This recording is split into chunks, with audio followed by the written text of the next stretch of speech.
आज की इस वाले कैनवा की वीडियो में हम बताने जा रहे हैं हम किसी भी इमेज को या फिर वाटर या किसी भी रोड पे हम उसको 3D पर्सपेक्टिव कैसे कर सकते हैं। 3D पर्सपेक्टिव लाइक वो 3D एंगल में कैसे दिखा सकते हैं। ऐसा लगना चाहिए कि वो रोड पे खड़ा हुआ है हमारा टेक्स्ट या फिर वो वाटर के ऊपर है। तो आइए चलिए देखते हैं उसको हम कैसे कर सकते हैं कैनवा फ्री में। तो हम करते हैं, सबसे पहले हम जाते हैं अपने सोशल मीडियाज़ में। इसके लिए मैं साइज़ ले रहा हूँ थंबनेल का, तो मैंने ऑलरेडी ओपन कर रखा है। तो ये हमारा थंबनेल का साइज़ है। फिर हम क्या करना है, हमें जाना है एलिमेंट्स में और अपनी एक बढ़िया सी इमेज ढूंढनी है। जैसे मैं कोई लेता हूँ सी की, या फिर हम लेते हैं बीच की, या फिर कोई टापू की, तो उसको हम बोलते हैं आइलैंड। मैंने आइलैंड वाली रियल इमेज ली है। और देखो अलग अलग टाइप की इमेजेस है। हमें करना है कोई क्लोज वर्क, कोई तो हमें कौन से चाहिए, क्लोजअप शॉट चाहिए। जैसे टैग्स यहाँ पर होना चाहिए, या फिर कोई इमेज जो पास में हो। जैसे हम ये वाली यूज़ कर सकते हैं। फिलहाल के लिए और भी ढूंढता हूँ मैं। जैसे एक ये बढ़िया है, इसको मैं यहाँ पर ले लेता हूँ। यहाँ पर हम टैग्स लिख सकते हैं, ये अच्छा लगेगा। फिलहाल के लिए और भी ढूंढते हैं। जैसे ये भी बढ़िया लगेगा। हम इसको करते हैं, हमारे टेक्स्ट को ऐसे 3D में यहाँ लिख देंगे, तो ये भी बढ़िया लग सकता है। अगर और भी ढूंढ लेंगे तो अगर कोई बढ़िया मिल गई इससे भी बढ़िया, तो वो भी बढ़िया रहेगी हमारे लिए। वैसे फ़िलहाल के लिए तो हम पर ये इतनी बढ़िया नहीं है। तो हम पे कई सारी टैग्स वगैरह इमेजेस है हम यूज़ कर सकते हैं। जैसे ये भी बहुत बढ़िया इमेज है, इसको भी हम यूज़ कर सकते हैं। टैग्स को हम ऐसे रख सकते हैं इस तरफ, और इमेज में हो जाएगा। हम ये वाली यूज़ करते हैं, तो पीछे वाली मैं डिलीट कर देता हूँ और इसको मैं लगाता हूँ फुल यहाँ पर ऐसे। ओके, तो मैंने फुल कर दिया, इसको ऐसे लगा दिया। अब क्या करता हूँ, मैं पेज नंबर 2 पे आता हूँ। अब मैं यहाँ के लिखता हूँ अपने टेक्स्ट जो हमें यहाँ पर लिखना है, उसको हम लिख देते हैं। तो हम क्या करते हैं, यहाँ हम आते हैं टेक्स्ट में, यहाँ से एक हेडिंग वाले टेक्स्ट ले लेते हैं। इसमें क्या लिखेंगे हम, यहाँ जो आएगा हम लिख लेते हैं यहाँ पर लाइक आइलैंड और मे बी समथिंग एल्स। हम करते हैं नेचर, लिख दिया मैंने। ओके, नेचर लिख दिया। अब इसका टेक्स्ट हम कर देते हैं एंटर। एंटर टेक्स्ट सबसे बढ़िया है, एकदम बढ़िया इफेक्ट देता है। तो एंटर टेक्स्ट का हमने स्टाइल ले लिया, ये एंटन। हमारा एंटन इधर आ गया, थोड़ा सा नीचे करा, थोड़ा सा बड़ा भी कर दिया। ओके, और पीछे वाला बैकग्राउंड में कर देता हूँ ब्लैक, टेक्स्ट को कर देता हूँ वाइट। ओके, ये हमारा सेकंड पेज है जिसमें हमारा क्या लिखा है, एंटर। और ये क्या है, हमारा इमेज जिसमें हमें टेक्स्ट ऐसा आएगा। तो मैं मार्क टूल से बताता हूँ कि हमारा टेक्स्ट ऐसे आएगा यहाँ पर 3D में, और उसकी रिफ्लेक्शंस भी आएगी नीचे। उसको कैसे करेंगे हम, ठीक है। तो अब यहाँ पर इरेजर टूल से है, इससे मैंने इसको डिलीट भी कर सकता हूँ सिलेक्शन टूल से। ओके, अब ये हमारी इमेज है, ये हमारा टेक्स्ट है जिसको हम एडिट कर सकते हैं। और पहले मैं बता दूँ, तो जितना एडिट करना है तो पहले कर लीजिए, उसके बाद एडिट नहीं करना। उसके बाद ये एडिट भी नहीं हो सकता अगर हम इसको एक बार एक्सपोर्ट कर लेंगे। मैंने टेक्स्ट ले रखा है यहाँ पर। अब मैं क्या करता हूँ, इस पेज नंबर 2 को डाउनलोड कर लेता हूँ। तो शेयर पे क्लिक करा, डाउनलोड में गया, फिर हमने JPG वाले फॉर्मेट में उसको डाउनलोड कर लिया पेज नंबर 2 पे, एंड डाउनलोड। तो ये हमारा डाउनलोड स्टार्ट हो चुकी है। अभी बता रहा है कहाँ पर सेव करना है, तो मैंने म्यूज़िक वाले फोल्डर में सेव कर लिया और नेचर नाम से सेव कर लिया। नेचर नाम से ऑलरेडी है, ठीक है, नेचर नाम से ये सेव हो चुका है। अब हमें क्या करना है, हम वापस इसमें आते हैं, हम लेते हैं अपना क्रोम ब्राउज़र। इसमें मैंने ऑलरेडी सर्च करा है BG रिमूव या रिमूव BG। उससे क्या होता है, अपना बैकग्राउंड रिमूव हो जाता है। तो यहाँ पर मैंने अपनी इमेज अपलोड करता हूँ, जिसमें कौन सी, नेचर वाली, जिसमें ब्लैक बैकग्राउंड है। ओपन, तो ये क्या करेगा, इसका ब्लैक बैकग्राउंड को रिमूव कर देगा। फिर हमें सिर्फ नेचर मिल जाएगा टेक्स्ट, पर ये क्या होगा, ये होगा एक इमेज की फॉर्म में, क्योंकि हमें एक इमेज चाहिए। हो गया, प्रीव्यू हमने डाउनलोड कर लिया। अब हम वापस कैनवा ऐप में आ गए। अब मैं क्या करता हूँ, ऐप्स यूज़ करना है हमें। ऐप में क्लिक करा और ऐप का नाम है ट्रांसफॉर्म इमेज। ओके, ट्रांसफॉर्म जैसे आपने प्रीमियम प्रो या फिर उसमें फ़ोटोशॉप में सुना होगा, ट्रांसफॉर्म इमेज सेलेक्ट करा मैंने, क्लिक हो गया।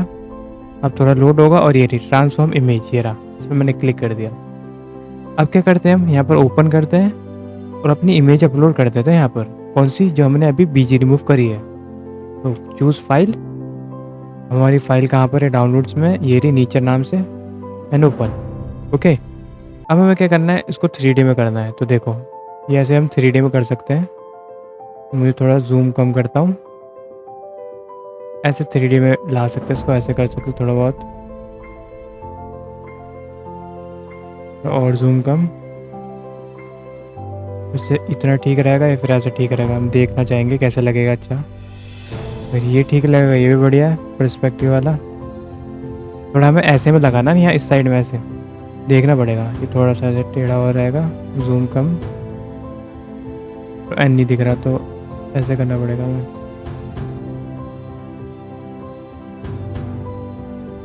ज़्यादा नहीं करना, मैं ऐसे कर लेता थोड़ा बहुत। Okay perfect. Add to design, तो डिज़ाइन में हमारा 3D टेक्स्ट ऐड हो गया। हाँ परफेक्ट लग रहा है। इसको हमने छोटा कर लिया और इसके बॉर्डर है इसको कम कर लेते हैं, क्योंकि एक्स्ट्रा बॉर्डर की कोई ज़रूरत है नहीं हमें। मैंने कम कर लिया, ऊपर से मैं कम कर देता हूँ। ओके, थोड़ा सा आगे गया मैं, देखो ये टैग्स लगा दिया मैंने यहाँ पर। इसको फिलहाल के लिए मैं थोड़ा सा और नीचे चाहिए था।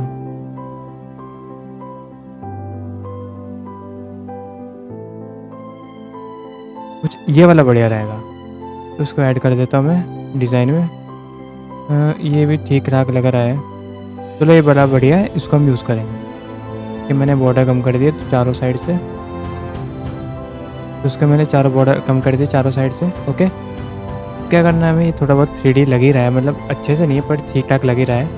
अब ये तो एक्स्ट्रा है, इसको मैंने डिलीट कर दिया। अब हमें क्या चाहिए, शेडो चाहिए और इसके रिफ्लेक्शंस भी चाहिए। तो पहले एलिमेंट्स में जाते हैं, और ऐप कौन सा यूज़ कर रहा है हमने, ट्रांसफॉर्म इमेज। हम एलिमेंट्स में जाएंगे, यहाँ हम लिखेंगे शेडो, और सिंपल सी शेडो फ्री वाली हमें इसके नीचे लगानी है। तो देखते हैं जो इमेज शेडो फ्री में मिल जाए वो हमें लगाएंगे यहाँ पर। तो जैसे हम ग्राफिक में आ गया, अब जैसे फ्री के शेडो से ये है परफेक्ट। इसको हम इसको नीचे लगा सकते हैं, इसको थोड़ा रोटेट कर दिया। अब थोड़ा छोटा भी कर देता हूँ उसको मैं, छोटा। ओके, इतना लग गया। अब पोजीशन में जाऊँगा, शेडो और लेयर को ऊपर नीचे कर देंगे कि टैग्स ऊपर जाएगा। तो ये आ गया हमारी शेडो। ओके, आई होप इतना तो समझ आ गया होगा। अब मैं थोड़ा सा पीछे करता हूँ ऐसे, और शेडो की ट्रांसपेरेंसी में थोड़ी सी कम कर देता हूँ यहाँ पर, इसी लगे ना। ये रहा हमारी शेडो। ओके, तो इतना समझ आ गया होगा आपको। अब क्या करना है, ये टेक्स्ट है इसको हम करते हैं डुप्लीकेट। फिलहाल के लिए अब इमेज है पर इसको टेक्स्ट बोल देते हैं। अब यहाँ पर है ये ऐसे टेक्स्ट 3D वाला हमारा, देखो ऐसे 3D बन गया। और ऐसे भी कर सकते हैं पर ऐसे ठीक से दिख नहीं रहा। अब क्या करते हैं, इसको हम करते हैं वर्टिकल। ओके, उसे रोटेट करते हैं, तो लगाते हैं ऐसे उसके वाटर में नीचे की साइड। ओके, पर ये भी वाटर में नहीं है, ऐसा लगना चाहिए ना कि फ्लोट और इसकी रिफ्लेक्शन नीचे होनी चाहिए। तो मैंने इस पर क्लिक करा, एडिट में गया और ये सब फ्री में हो जाएगा। मैं नीचे गया, बिल्कुल ऐप्स दिख रहे हो यहाँ पर, ये है टेक्स्ट के लिए। अब सबसे आगे जाऊँगा मैं, अभी देख रहे हो यहाँ पर, थोड़ा और आगे जाएंगे तो ये दिख रहा है लिक्विफाई, ये ऐप है हमारा। इसमें मैंने क्लिक करा तो ये बढ़िया ऐप है, इसको वाटर में कन्वर्ट कर देगा टेक्स्ट को। मैंने ओपन करा, अब हमारा टेक्स्ट ऑलरेडी अब हमारा ऑलरेडी सिलेक्शन है, तो मैं मेल्ट पे क्लिक कर दूँगा। अब देखो ज़्यादा ही मेल्ट हो गया। हमने मेल्ट स्केल कर दिया, कितना कितना 1 फुल कर दिया। मेल्ट को कर दिया हमने, थोड़ा सा कर देते हैं ऐसे, तो इतना हो गया मेल्ट। ज़्यादा भी कर सकते पर ज़्यादा नहीं करना, इतनी रिफ्लेक्शंस थोड़ा बहुत ठीक रहेगी। वो वाली की ज़रूरत नहीं है हमें, की भी ज़रूरत नहीं है। इसको हम थोड़ा सा कम कर सकते हैं। तो हमने क्या कर दिया, इसकी रिफ्लेक्शन है जो पानी में, अब सेव। ओके, तो रिफ्लेक्शन पानी में सेव होगी, पर अभी भी पूरा कंप्लीट नहीं है। थोड़ा सा रोटेट कर देता हूँ। अब हमें क्या करना है, नेचर हो गया, 3D टेक्स्ट, शेडो लग गई और इसका रिफ्लेक्शन भी आ गई। पर अब लास्ट स्टेप क्या है हमारा, ट्रांसपेरेंसी में गए, नीचे वाले जो इमेज वाटर में है उसको क्लिक करा हमने, ट्रांसपेरेंसी की कम कर दी, थोड़ी सी कम कर दिया, और ऐसा लगना चाहिए वाटर में है हमारी इमेज। ओके, तो ये क्या बन गया हमारा 3D पर्सपेक्टिव इमेज। ओके, तो हमने टेक्स्ट को ऐसे इमेज में कन्वर्ट कर दिया जो 3D लग रही हो। और देखो रियल में लग भी रही है कि वो टेक्स्ट इमेज के ऊपर है, रियल में वहाँ पर मौजूद है, और उसकी रिफ्लेक्शन भी है। अब मैं थोड़ा सा बड़ा करके दिखाता हूँ। तो ये रहा हमारा डिज़ाइन। तो ये वाला डिज़ाइन बहुत ईजी है, बहुत बढ़िया तरीके से बन जाएगा। हमें सिर्फ 2 ऐप की ज़रूरत पड़ेगी। एक होगा हमारा इस टेक्स्ट को 3D में करने के लिए ट्रांसफॉर्म इमेज, और सेकंड लिक्विफाई। क्या नीचे वाले टेक्स्ट को लिक्विड करने के लिए, मतलब वाटर फॉर्म में लाने के लिए। फिर हमने ट्रांसपेरेंसी कम करी ताकि वैसे लगे कि वाटर की रिफ्लेक्शन है।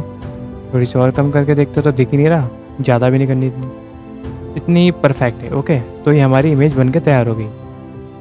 तो ऐसी तरीके की हम कई सारी इमेज बना सकते हैं। जैसे एग्जाम्पल के लिए मैंने और भी लिया था ना अभी इमेज, सेम उठाएंगे हम लेते हैं ये, तो हम यहाँ फिट करते हैं।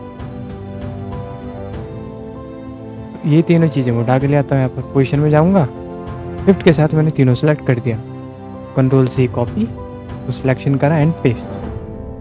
तो देखो ये इधर आ गया। ऐसे लगा सकते हैं हम, या फिर मैं ऐसे भी कर सकता हूँ। अब इसको हमें टेक्स्ट वापस से बनाना पड़ेगा, पर टेक्स्ट का डायरेक्शन ऐसे होगा, नेचर उस तरफ जा रहा होगा। तो ऐसे आप कर सकते हो, आपको इजी पता चल गया है। अब देखो पहले टेक्स्ट नीचे वाला दिख ही नहीं रहा बिल्कुल भी, उसकी पूरी ट्रांसपेरेंसी थोड़ी सी बढ़ा देते हैं ताकि शो होने लग जाए। ओके, तो ये भी बन गया हमारा। तो बहुत ईजी था बनाना ये। 2 ऐप का यूज़ हुआ है, और दो तो इनर ऐप है, एक आउटर ऐप है जिसका नाम है क्या, बीजी रिमूव, जिससे बैकग्राउंड रिमूव होगा। तो आई होप आपको ये वाली क्लास समझ आई होगी। तो आज की इस वाली क्लास में इतना ही था। Thank you.